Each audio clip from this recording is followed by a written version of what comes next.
السلام علیکم ورحمۃ اللہ وبرکاتہ۔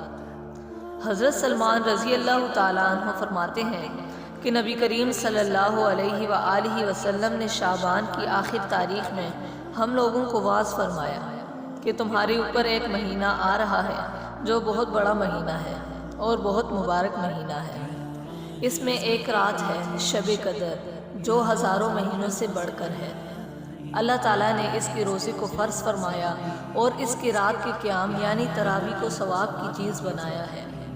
جو شخص اس مہینے میں کسی نیکی کے ساتھ اللہ کا قرب حاصل کرے ایسا ہے جیسا کہ غیر رمضان میں فرض ادا کیا، اور جو شخص اس مہینے میں کسی فرض کو ادا کرے وہ ایسا ہے جیسا کہ غیر رمضان میں 70 فرض ادا کرے۔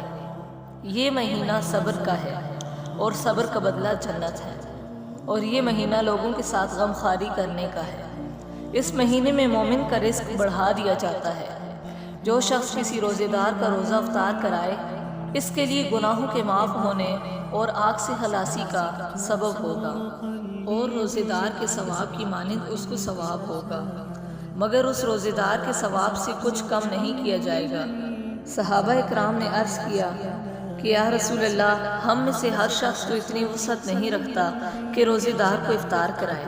تو آپ صلی اللہ علیہ وآلہ وسلم نے ارشاد فرمایا، پیٹ بھر کر کھلانے پر موقوف نہیں، یہ ثواب تو اللہ جل شانہ ایک کھجور سے کوئی افطار کرائے یا ایک گھونٹ پانی پلا دے اس پر بھی مرحمت فرما دیتے ہیں۔